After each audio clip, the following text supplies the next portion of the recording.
programa Saber Direito desta semana é com o professor Flávio Martins. O curso é sobre Direito Constitucional. Tem dúvidas sobre o assunto? Mande um e-mail para nós, saberdireito@stf.jus.br. E você também pode estudar pela internet, www.tvjustiça.jus.br.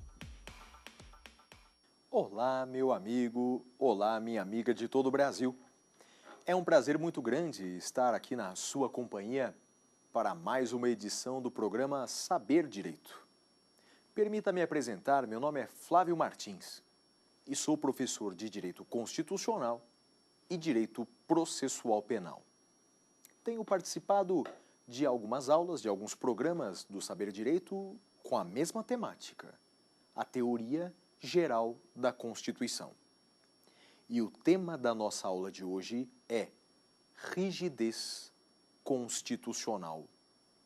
Mostrarei para vocês, no decorrer da aula de hoje, como, por quê, de que maneira a Constituição brasileira é rígida e como se dá essa rigidez constitucional. Antes, saibamos o que é isso. O que é rigidez constitucional? Bem, numa classificação que existe, numa importante classificação que existe das constituições, a classificação quanto à rigidez ou quanto à estabilidade, a Constituição pode se classificar de 4 maneiras diferentes. Nós temos, primeiramente, uma Constituição imutável. Constituição imutável. O que é Constituição imutável? Ora, Constituição imutável é aquela Constituição que não pode ser alterada. É a Constituição que não pode ser modificada. Essa é a Constituição imutável. Já tivemos algum exemplo no Brasil de Constituição imutável? Já tivemos algum exemplo? Já tivemos sim. Ainda que parcial. Um parcial exemplo de Constituição imutável foi a Constituição de 1824, de Dom Pedro I. Ela foi parcialmente imutável. Alguém poderia perguntar como uma Constituição pode ser parcialmente imutável? Eu te explico. Nos termos do artigo 178 da Constituição Brasileira de 1824, de Dom Pedro I, ela não poderia ser alterada nos primeiros 4 anos. Portanto, temos um exemplo, ainda que relativo, ainda que parcial, de imutabilidade. A Constituição Brasileira de 1824, nos seus primeiros 4 anos. Mas vamos lá. Constituição, então, pode ser imutável. Acabo de lhes dar um exemplo, ainda que parcial. Outro exemplo importante é a Constituição rígida. E aí é uma classificação que nos interessa mais. Constituição rígida. O que é uma Constituição rígida? Constituição rígida é aquela que possui um procedimento mais rigoroso, um procedimento mais dificultoso de alteração. Em outras palavras, modificar a Constituição e modificar as outras leis, modificar as demais leis, nessa comparação, mudar a Constituição é mais difícil. Mudar a Constituição é mais trabalhoso, é mais dificultoso. Essa é a Constituição rígida, portanto. Seu processo de alteração é mais rigoroso que o destinado às outras leis. E guarde uma coisa, é claro que depois vamos aperfeiçoar esse conceito, mas é o caso da Constituição Brasileira. A Constituição Brasileira de 88 é uma Constituição rígida. Vou te dar um exemplo rápido dessa rigidez constitucional. Um exemplo muito rápido, muito curto. Para você, no Brasil, criar ou modificar uma lei ordinária, o seu quórum de aprovação necessário é de maioria simples. Basta mais da metade dos presentes ali na casa do Congresso Nacional. Então, para fazer uma lei ordinária é algo muito simples. Agora, para se aprovar uma emenda constitucional, o quórum é bem mais elevado. O quórum é de 3/5 de deputados, 3/5 de senadores. Esse é apenas um pequeno detalhe para te mostrar que, de fato, a Constituição brasileira é rígida. ela possui um procedimento mais rigoroso de alteração. Então, eu disse que até agora a Constituição pode ser imutável, dei um exemplo parcial na história brasileira.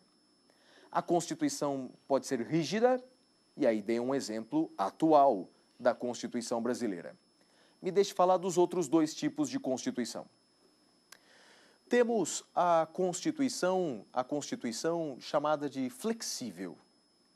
Constituição flexível é aquela Constituição que possui o mesmo processo de alteração que o destinado às outras leis. Ou seja, mudar a Constituição e mudar as outras leis tem o mesmo procedimento.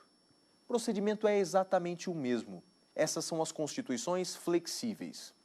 Uma consequência importante. Em países em que a Constituição é flexível, em que mudar a Constituição é tão simples como mudar as outras leis, nesses países não há controle de constitucionalidade. Nesses países não há controle de constitucionalidade. E uma quarta classificação importante. Uma quarta classificação importante é a Constituição semi-rígida ou semiflexível. Semi-rígida ou semiflexível. Qual a diferença? Constituição semi-rígida ou semiflexível é aquela em que parte dela é rígida e parte é flexível. Um pedaço dessa Constituição é rígido, difícil de mudar. Outro pedaço é flexível, fácil de mudar. E há um exemplo na história brasileira de Constituição semi-rígida. Novamente, a Constituição de Dom Pedro I. Novamente, a Constituição de 1824. Você poderia me perguntar, mas Flávio, mas espera lá. Você não disse que a Constituição de Dom Pedro I era imutável? Calma. Era imutável nos primeiros 4 anos. Passados os primeiros 4 anos, ela foi semi-rígida ou semiflexível. Parte dela era difícil de ser alterada e parte era flexível. Alguém me poderia perguntar, uma curiosidade histórica, mas que parte era rígida? Que parte era flexível? Eu te respondo. O artigo 178 da Constituição de Dom Pedro I fazia uma distinção que nos dias de hoje, até mesmo nos dias de hoje, a gente costuma fazer. Talvez você se lembre dessa distinção entre norma materialmente constitucional e norma formalmente constitucional. Lembra dessa diferença? Dom Pedro I colocou essa diferença no texto constitucional. Lembre bem, norma materialmente constitucional é aquela que tem conteúdo constitucional. É aquela que trata, portanto, de temas envolvendo o direito constitucional, como a estrutura do Estado, a separação dos poderes, os direitos e garantias fundamentais, a forma de aquisição e exercício do poder. Esses são temas materialmente constitucionais. E segundo Dom Pedro I, essas normas constitucionais materialmente constitucionais eram rígidas. Agora, as normas formalmente constitucionais, ou seja, aquelas normas que estavam na Constituição de 1824, mas que não tratavam de direito constitucional, não tratavam de temas constitucionais, essas normas eram flexíveis. Essas normas podiam ser alteradas com o mesmo procedimento das outras normas. Então, Constituição Brasileira de 1824, passados os primeiros 4 anos, ela foi uma Constituição semi-rígida ou semiflexível.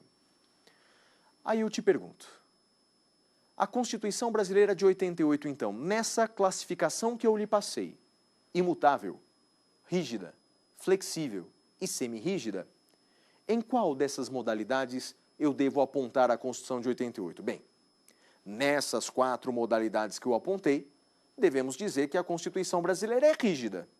Não há dúvida. A Constituição brasileira, ela possui um procedimento mais rigoroso de alteração, se comparada às outras leis, portanto, ela é rígida. Não obstante, atenção. Parte da doutrina afirma que a Constituição brasileira é super rígida.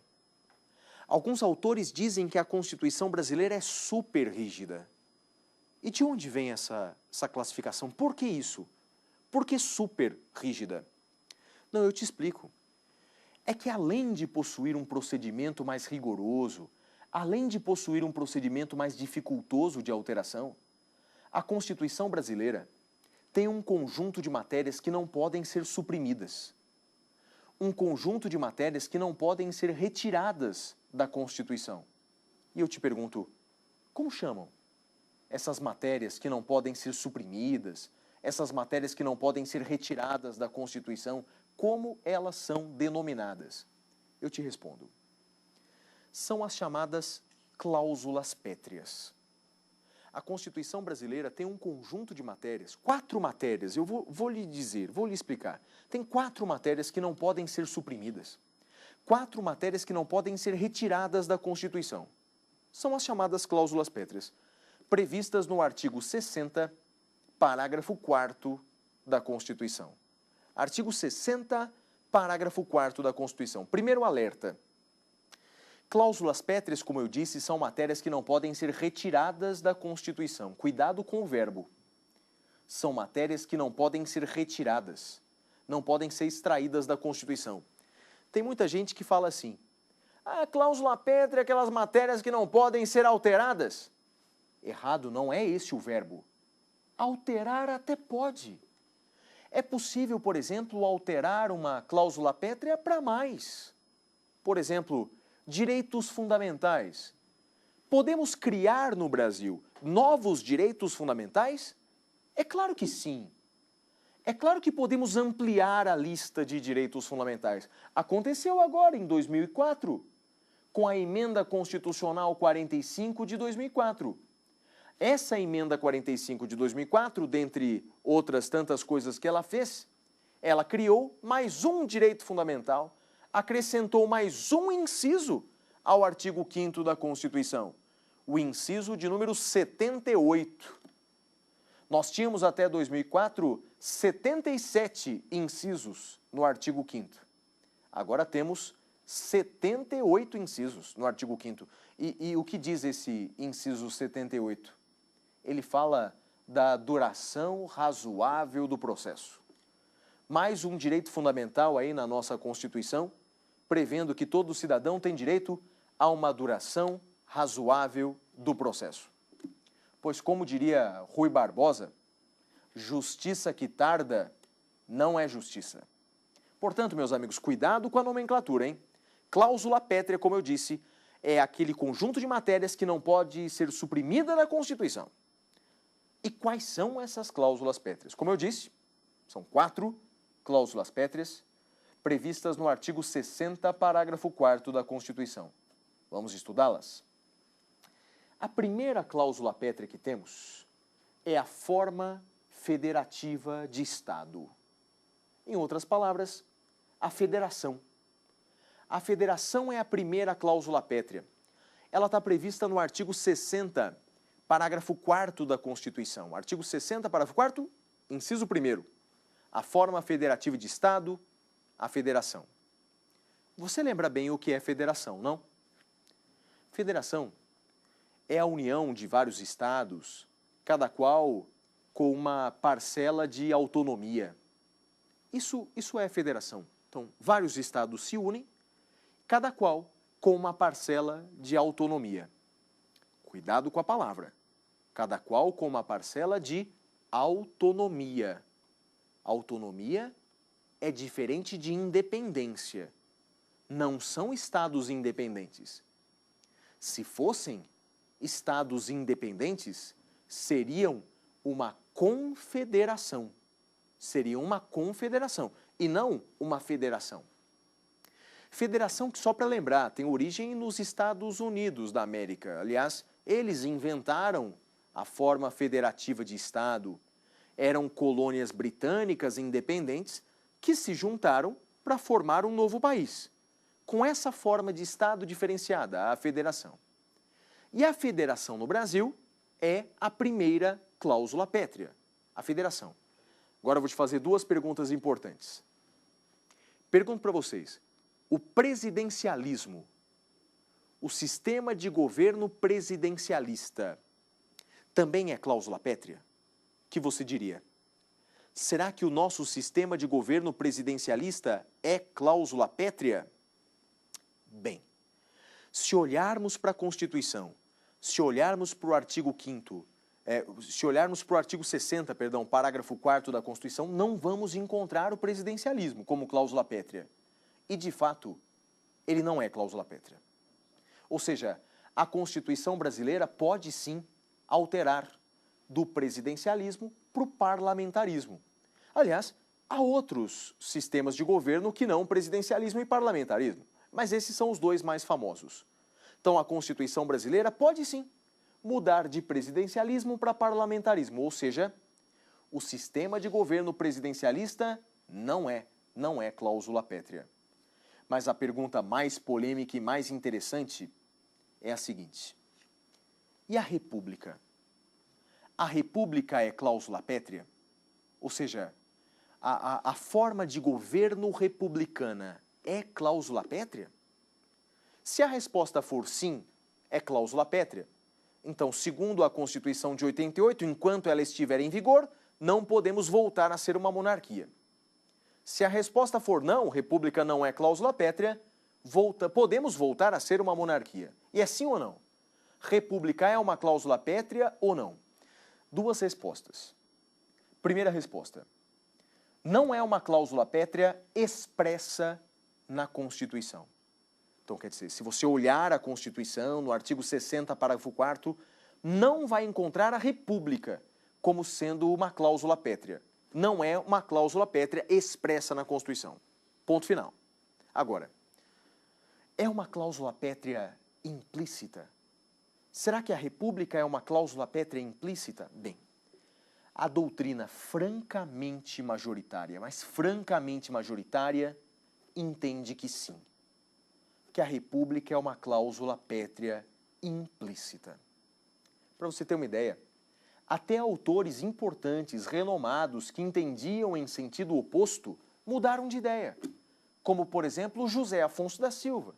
O importante autor, constitucionalista, professor José Afonso da Silva, mudou de ideia nas edições mais recentes do seu livro. Portanto, ele entende agora que a República é também uma cláusula pétrea implícita. E atenção, até o STF já teve a oportunidade de, certa vez, em um mandado de segurança, analisar o tema e dizer que a República é uma cláusula pétrea implícita. Ou seja, até o STF afirmou recentemente que o Brasil, enquanto estiver vigendo a Constituição de 88, não pode voltar a ser uma monarquia. Interessante, não é? E essa é só a primeira cláusula pétrea. Há outras a serem estudadas. Mas antes de estudarmos essas outras, vejamos se algum aluno, se alguma aluna tem alguma indagação acerca do que até agora eu mencionei. Vejamos então, nesse instante, vejamos se há alguma indagação acerca do tema. Pode perguntar. Olá, professor Flávio, que é o Matheus Chacon, e eu queria saber a seguinte pergunta: a Constituição brasileira é rígida ou superrígida? Matheus, essa é uma pergunta que eu ouço sempre. Porque sempre quando eu explico, então, a rigidez constitucional, eu falo num primeiro momento, olha, a Constituição brasileira é rígida. Depois, ao final, eu digo, olha, a Constituição brasileira é super rígida. E aí alguns me perguntam, mas qual dos dois? É rígida ou super rígida? Matheus, sendo bem honesto, eu te respondo da seguinte maneira. As duas coisas. A Constituição brasileira, ela é rígida e ela é super rígida também. Nenhuma das duas afirmações está errada. Então veja, a Constituição brasileira é rígida? Sim, é claro que é rígida. Ela tem um procedimento diferenciado de alteração. Ponto número 1, ela é rígida. Agora, ela também é super rígida? Sim, ela também é super rígida. O super rígida é um plus, se comparado à rígida. Quer dizer, além de ser rígida, tem um conjunto de matérias que não pode ser suprimida. Então, Matheus, você na universidade ou você numa prova qualquer, se aparecerem as duas afirmações, saiba que as duas estão certas. A que mais está certa, de fato, é que a Constituição brasileira é super rígida. exatamente graças às cláusulas pétreas que estamos vendo. Aliás, Mateus, falando em cláusulas pétreas, faltaram as outras 3 cláusulas pétreas aqui para a gente estudar. Eu falei apenas de uma delas. Eu falei apenas da federação. Vejamos as outras cláusulas pétreas. Uma segunda cláusula pétrea é o voto, Mateus. O voto é cláusula pétrea, mas cuidado, não é todo tipo de voto que é cláusula pétrea. Não é todo tipo de voto. Segundo a Constituição, segundo o artigo 60, parágrafo 4º, o voto que é cláusula pétrea é o voto direto, secreto, universal e periódico. Esse voto é cláusula pétrea. Direto, secreto, universal e periódico. Uma rápida explicação sobre esses votos, Mateus. Voto direto é aquele em que o povo escolhe diretamente o seu representante, sem intermediários. O povo vai às urnas e escolhe diretamente o seu representante. É uma cláusula pétrea. Voto secreto, o voto sigiloso. Ninguém sabe como o eleitor votou. Não era assim no começo da República Brasileira. Foi um problema muito sério a manipulação de votos na República Velha, como é conhecida. Voto direto, secreto, universal. Voto universal é aquele em que todos têm o direito de votar. Homens, mulheres, ricos, pobres, analfabetos, doutores, todos têm o direito de votar. E saiba que nem sempre foi assim no Brasil. A mulher só adquiriu o direito de voto no ano de 1932, com o Código Eleitoral de 32, o que depois restou constitucionalizado na Constituição de 1934. Saiba que nem sempre no Brasil os ricos, houve época em que só os ricos podiam votar. Foi o que aconteceu na Constituição de 1824, de Dom Pedro I, em que o voto era chamado voto censitário. Somente os ricos podiam votar. Hoje não mais. Voto universal é cláusula pétrea. E o voto periódico também é cláusula pétrea, ou seja, de tempos em tempos, o eleitor tem o direito de votar, tem o direito de escolher seu representante. Aí eu te faço uma pergunta bem importante. É a seguinte: e o voto obrigatório? O voto obrigatório também é cláusula pétrea? Ou seja, no Brasil, o voto é obrigatório para a maioria das pessoas, né? O voto é obrigatório para a maioria das pessoas. Para os maiores de 18 e menores de 70, o voto é obrigatório. E a pergunta é: esse voto obrigatório também é cláusula pétrea? E a resposta é não. Voto obrigatório não é cláusula pétrea, ou seja, a Constituição brasileira pode transformar o voto de obrigatório para facultativo. Aliás, como é em grande parte do mundo. A maioria dos países admite o voto facultativo e não o voto obrigatório, como no Brasil. Então, o voto obrigatório não é cláusula pétrea. E há outras 2 cláusulas pétreas a serem estudadas aqui, mais 2. A terceira cláusula pétrea é a separação dos poderes. A separação dos poderes. Importante cláusula pétrea. Separação dos poderes, como sabemos, está no artigo 2º da Constituição Federal. O artigo 2º que fala que são poderes da União, independentes e harmônicos entre si, legislativo, executivo e judiciário. Então, como você vê, no próprio artigo 2º há 2 princípios constitucionais importantes que regem essa separação dos poderes: a independência e a harmonia. Surgiu de 2004 para cá uma pergunta importante sobre o tema, que é a seguinte: o Conselho Nacional de Justiça, o CNJ, ele fere a separação dos poderes? Será que o Conselho Nacional de Justiça, que dentre suas atribuições fiscaliza o poder judiciário, será que o CNJ é inconstitucional? Será que o CNJ fere a separação dos poderes? Bem, o STF se manifestou sobre isso. E o que ele disse? O STF disse que o CNJ é constitucional. O Supremo disse que o CNJ é constitucional por um motivo principal. Por um motivo principal, guarde bem esse motivo. O CNJ não é um controle externo do Poder Judiciário. O CNJ não é um controle externo. Se fosse um controle externo do Poder Judiciário, talvez poderíamos dizer que o CNJ é inconstitucional. Mas não é o caso. O CNJ é um órgão do Poder Judiciário.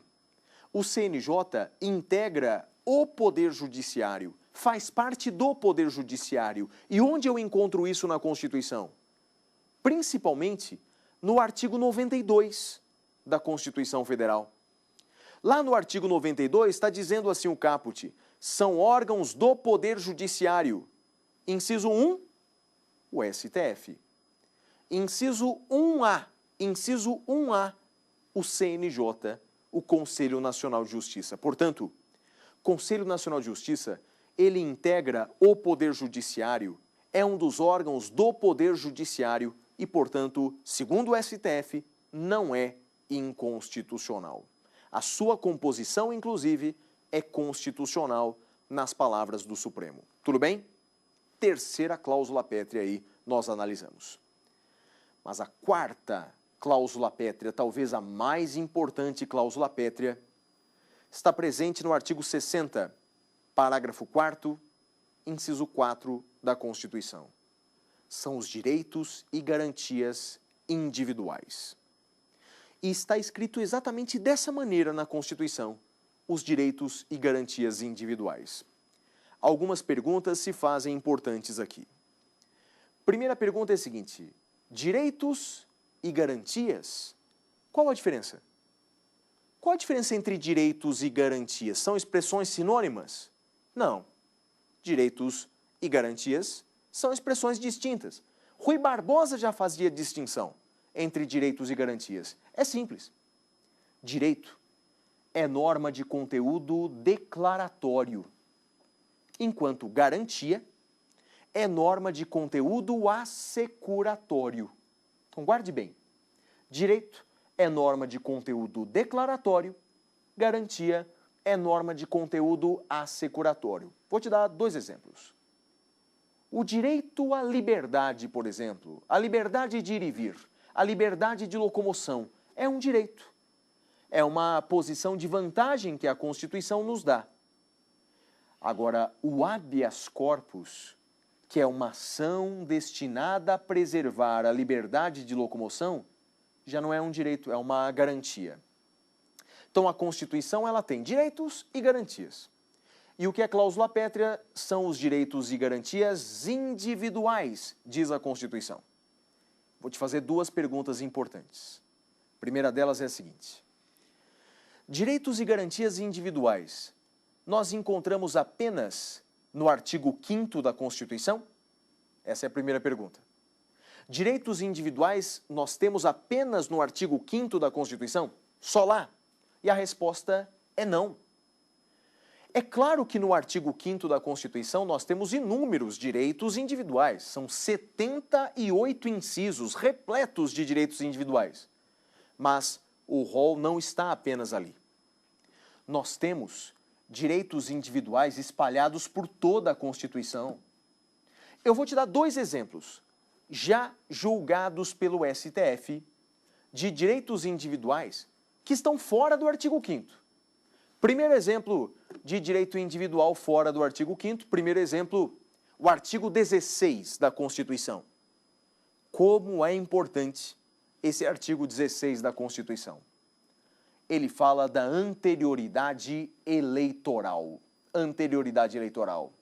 Meus amigos, esse foi o artigo da Constituição decisivo na decisão do STF no tocante àquela lei recente que alterou o processo eleitoral, a Lei Complementar 135, que ficou mais conhecida como a Lei da Ficha Limpa.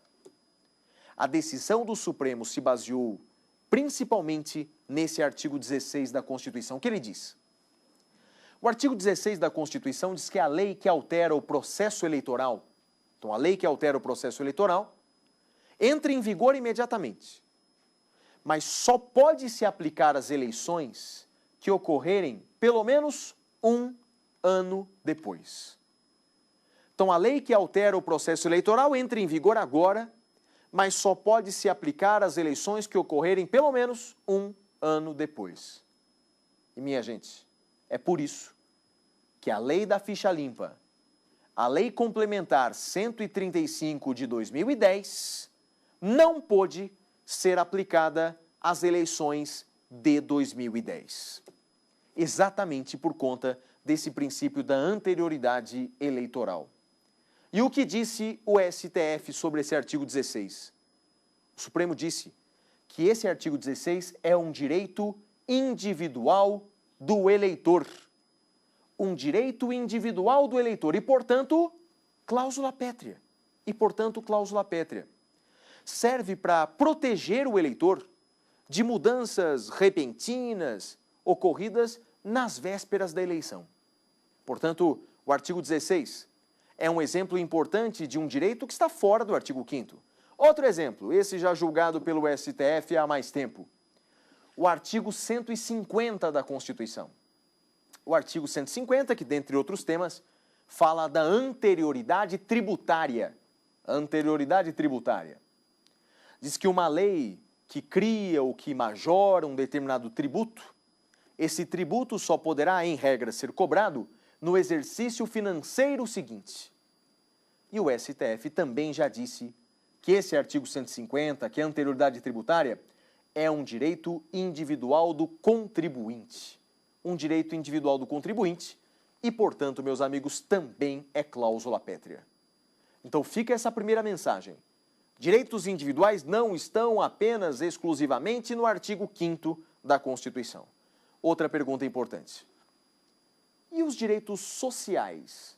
Pergunto para vocês. Os direitos sociais também são cláusula pétrea? O problema é que a Constituição ela diz que são cláusulas pétreas os direitos e garantias individuais. Não fala expressamente dos direitos sociais. São ou não são cláusula pétrea? Bem, o STF já teve oportunidade de se manifestar acerca do tema.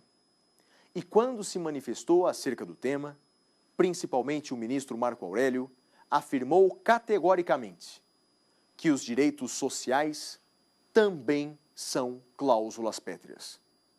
Em resumo, a Constituição de fato não usou uma boa expressão ao falar no artigo 60, parágrafo 4º, direitos e garantias individuais. O Supremo Tribunal Federal vem fazendo uma interpretação mais ampla. Aliás, que o próprio STF denominou de interpretação ampliativa ou generosa das cláusulas pétreas. Não apenas, então, os direitos individuais previstos no artigo 5º da Constituição são cláusulas pétreas. Outros direitos individuais espalhados pela Constituição também são cláusula pétrea e os direitos sociais também são cláusulas pétreas.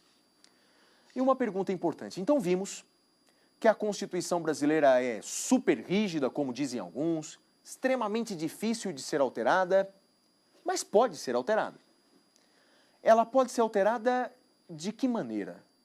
De que forma podemos alterar a Constituição brasileira de 88? Respondo para vocês. Segundo o texto constitucional, há duas maneiras de se alterar a Constituição de 88. Duas maneiras. Uma delas é a revisão constitucional, prevista no artigo 3º do ADCT, artigo 3º do Ato das Disposições Constitucionais Transitórias. E a outra maneira de se alterar a Constituição é por meio de emenda constitucional. Emenda constitucional prevista no artigo 60 da Constituição. Então, meus amigos, essas são as regras da alteração. A Constituição de 88 admite essas duas mudanças, por meio de revisão constitucional, artigo 3º do ADCT, e por meio de emenda constitucional, artigo 60 da Constituição. Vejamos as características principais aí dessas duas modalidades de reforma. Comecemos pela revisão constitucional. Como eu disse, revisão constitucional prevista no artigo 3º do ADCT diz o seguinte: essa revisão constitucional ela deveria ser feita, e foi feita, 5 anos após a promulgação da Constituição. Então, essa revisão constitucional deveria ser feita e já foi feita 5 anos após a promulgação da Constituição, com duas características que você encontra no artigo 3º do ADCT. Duas características. A primeira característica é a seguinte: essa revisão constitucional, ela deveria ser votada, e foi votada, em sessão unicameral. Portanto, uma sessão que reuniu Câmara dos Deputados e Senado Federal. Todos juntos, numa única votação, numa única apuração. Então, essa revisão constitucional, ela foi votada em sessão unicameral. E o quórum de aprovação, previsto no artigo 3º do ADCT, o quórum de aprovação foi de maioria absoluta. Maioria absoluta. Então, guarde essas 3 informações. Revisão constitucional, prevista lá no artigo 3º do ADCT, deveria ser feita, e já foi feita, 5 anos após a promulgação da Constituição, já foi realizada, como eu disse, em sessão unicameral e pelo quórum da maioria absoluta dos membros do Congresso Nacional. Bem, antes de continuar, vamos ver se há mais alguma indagação de algum aluno ou de alguma aluna acerca desse tema que estamos falando, acerca da rigidez constitucional. Vamos ver se há alguma pergunta. Vamos ver. Olá, professor. Meu nome é Pedro Augusto. Minha dúvida é: a idade penal prevista no artigo 228 da Constituição Federal é cláusula pétrea? Meu caro amigo Pedro, mas a sua pergunta é extremamente polêmica. Extremamente polêmica. Há, de fato, Pedro, duas posições acerca do tema. Você me perguntou: a idade penal do artigo 228 da Constituição é ou não é cláusula pétrea? Primeiro vamos partir de algumas premissas. Eu disse para vocês, não é, meus amigos, na aula de hoje, eu disse que direitos individuais não estão apenas no artigo 5º da Constituição. Direitos individuais estão espalhados por toda a Constituição, certo? Falei do artigo 16, falei do artigo 150, e o que acontece? O artigo 228 da Constituição, ele diz que os menores de 18 anos são penalmente inimputáveis. E a eles deve ser dado um tratamento diferenciado, aplicada uma legislação diferenciada, que no caso brasileiro é o Estatuto da Criança e do Adolescente. Então, segundo a Constituição, menor de 18 anos não pratica crime, menor de 18 anos merece um tratamento diferenciado, uma aplicação de uma legislação especial, já que ele não pratica crime, pratica ato infracional. Parte da doutrina, Pedro, entende que esse artigo 228 traz um direito individual para os menores de 18 anos. E para essa doutrina, então, que acha que esse artigo 228 é um direito individual, para essa parte da doutrina é uma cláusula pétrea. E qual a consequência disso, Pedro? Então, para essa parte da doutrina, não é possível, então, a redução da idade penal de 18 para 17, para 16, porque isso estaria ferindo uma cláusula pétrea, o direito individual dos menores de 18 anos. Mas, como eu disse, isso não é pacífico. A outra parte da doutrina entende o seguinte: o que é direito individual, o que é cláusula pétrea, é dar um tratamento diferente aos inimputáveis. Dar um tratamento diferente aos adolescentes é uma cláusula pétrea. Agora, dizer que a idade de 18 anos é imutável é outra coisa. Uma coisa é dizer que os inimputáveis merecem um tratamento diferente. Outra coisa é dizer que inimputável é sempre o menor de 18 anos. Então, em resumo, meus amigos, só mesmo quando o STF se deparar com essa questão é que nós podemos, então, dar uma decisão definitiva. Até lá, vão se digladiar essas duas posições doutrinárias. Gente entendendo que a idade de 18 anos é cláusula pétrea, gente entendendo que não, que é possível a redução na Constituição dessa idade penal. De fato, o problema só vai se resolver quando for feita, se é que vai ser feita uma proposta de emenda constitucional e por meio do controle de constitucionalidade, seja difuso, seja concentrado, por meio do controle de constitucionalidade a questão chegar ao STF. Aí saberemos qual é a posição adotada majoritariamente no Brasil acerca da sua pergunta, Pedro. Me perdoe por não dar uma resposta categórica, mas de fato há duas posições acerca do tema. Mas voltemos para aquilo que eu conversava antes com vocês. Eu disse que a Constituição pode ser alterada de duas formas. Uma delas é a revisão constitucional. Expliquei como funciona lá no artigo 3º do ADCT. Mas atenção para a minha pergunta. A revisão constitucional ela pode ser feita hoje no Brasil? É possível hoje no Brasil uma nova revisão constitucional? Bem, prevalece o entendimento de que não é possível. Não é possível uma nova revisão constitucional. E por que não é possível? Eu vou te explicar. Bem, quem criou, quem disciplinou, quem estipulou essas regras de alteração da Constituição, quem fez essa normatização sobre as regras de alteração da Constituição foi o poder constituinte originário. Portanto, aquele poder que criou a Constituição de 88, criou essa regra, dizendo, olha, revisão constitucional uma vez, emendas constitucionais quantas vezes você quiser. O poder originário criou essa regra. Então, segundo a teoria francamente majoritária, não é possível hoje o poder constituinte reformador mudar as regras previamente estipuladas. Usando uma expressão que é comum no Brasil, preste atenção.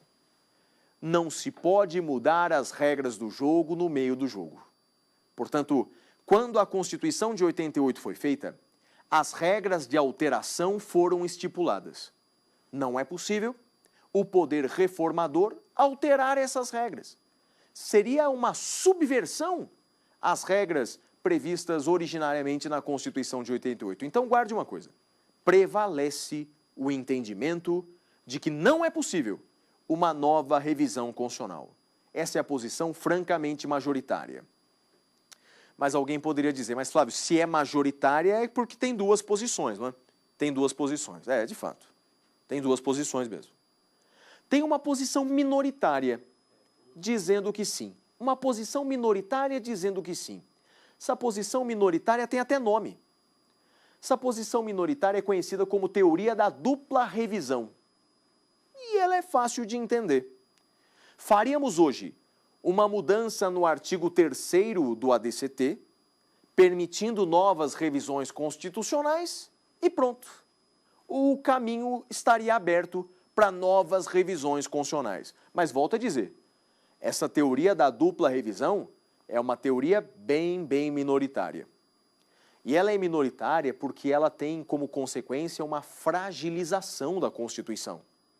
Se você acaba permitindo demais novas mudanças e mudanças constitucionais, você acaba fragilizando a Constituição de uma tal maneira que ela não vai durar por muito tempo. Isso fere a teoria da força normativa da Constituição. Então, em resumo, prevalece o entendimento de que não é possível uma nova revisão constitucional no Brasil.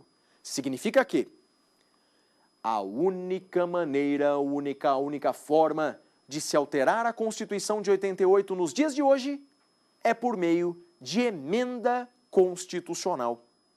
Só dá para alterar a Constituição de 88 por meio de emenda constitucional.